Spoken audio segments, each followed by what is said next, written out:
کوئی جزیرہ تھا، وہاں کا سیاسی نظم یہ تھا کہ سال کی آخری تاریخ کو جو ان کا موجودہ بادشاہ ہوتا اس کو جنگل میں چھوڑتے اور نیا بادشاہ لینے کے لیے وہ ساحل پہ آ جاتے۔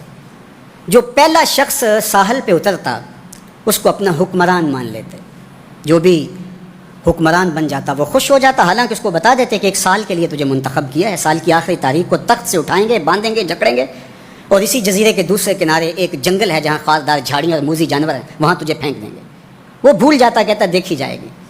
اور سال کی آخری تاریخ جب وہ رسیاں اور زنجیریں لے کے آتے تو وہ پریشان ہو جاتا کہ آنکھ جھپکنے میں سال گزر گیا، پتہ ہی نہیں چلا۔ پھر روتا ہوا چیختا ہوا اس جنگل میں جاتا اور لوگ اس کو چھوڑ کے آ جاتے اور درندوں کا رزق بن جاتا۔ اور جو بھی آتا اس نے کبھی انکار نہیں کیا تھا۔ پہلی بار ایسا ہوا کہ جس شخص کو انہوں نے ہار ڈالے، گارڈ آف آنر دیا، تعظیم تکریم دی، سیلوٹ کیا، اس نے کہا یہ سب کیا ہے؟ کہا کہ آج کے بعد تو ہمارا حکمران ہے۔ کہا میں تو امور سلطنت نہیں جانتا، میں تو تاجر آدمی ہوں، چیزیں بیچنے آیا ہوں۔ کہا کہ ہمارا اصول یہی ہے کہ سال کی پہلی تاریخ کو پہلا شخص جو جزیرے پہ قدم رکھتا ہے وہ ہمارا حکمران ہوتا ہے۔ اس نے کہا میں تو امور سلطنت کو نہیں جانتا، تو یہ کس طرح ذمہ داری قبول کر سکتا ہوں؟ انہوں نے کہا کہ تمہیں کرنا ہوگی، اس کے علاوہ کوئی راستہ نہیں ہے، ہمارا یہ قانون ہے، ضابطہ ہے۔ اور یہ بھی بتا دیں کہ سال کی آخری تاریخ کو تجھے اسی جنگل کے دوسرے کنارے چھوڑائیں گے جہاں موذی جانوروں کا رین بسیرا ہے۔ تو اس نے کہا اگر انجام اتنا دردناک اور خطرناک ہے پھر تو میں بالکل جانے کے لیے تیار نہیں ہوں۔ تو انہوں نے کہا تو چاہے نہ چاہے باندھ کے بھی تخت پہ بٹھانا پڑا تمہیں بٹھائیں گے۔ اس نے کہا اچھا مجھے یہ بتاؤ کہ سال بعد میری بات مانو گے یا نہیں؟ اس نے کہا کہ ہاں، قانون میں تو ترمیم نہیں کر پائے گا لیکن یہ ہوگا کہ تیرے انتظامی حکم ہم ماننے پہ مجبور ہوں گے۔ اس نے کہا ٹھیک ہے، میں تمہارا حکمران بننے کے لیے تیار ہوں۔ رومی بولتے ہیں کہ جب بھی کوئی شخص تخت نشین ہوتا تو وہ بھول جاتا کہ میرے 7 سال کی آخری تاریخ میں کیا ہونے والا ہے۔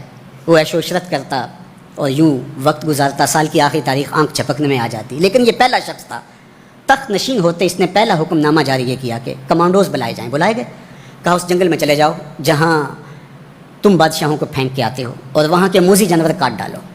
پھر بلدیہ کے ملازمین بلائے، کہا جاؤ جا کے وہاں کی جھاڑیاں کاٹو۔ پھر معمار بلائے، کہا جا کے وہاں محل تیار کرو۔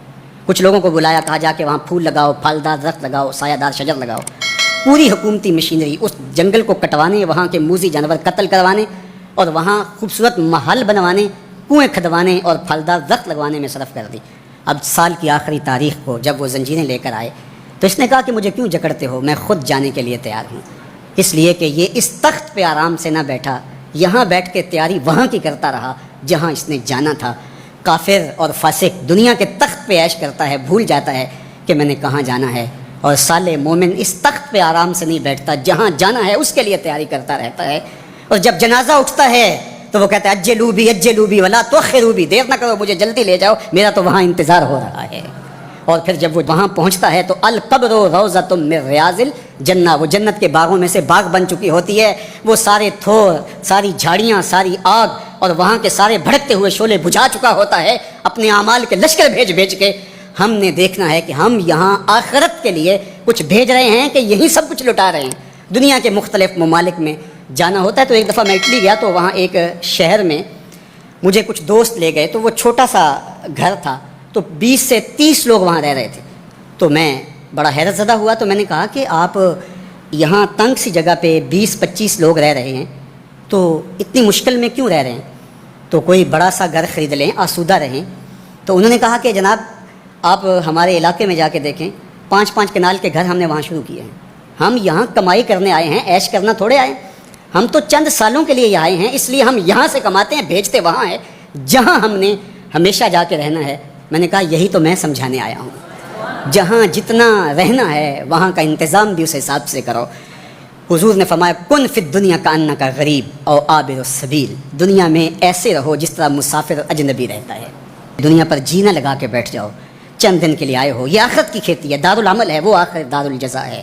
تو قبل اس سے کہ وہ وقت آئے ہاتھ ملتے رہ جائیں، توبہ کا در کھلا ہے، سورج ابھی مغرب سے طلوع نہیں ہوا، اللہ کی رحمتیں برس رہی ہیں، اٹھے ہوئے ہاتھ وہ موڑتا نہیں، خالی نہیں پھیرتا۔ تو اس کی دہلیز، اس کا در، اس کی چوکھٹ نہ چھوڑنا، اور آج غور کرنا کہ ہم کھڑے کہاں ہیں۔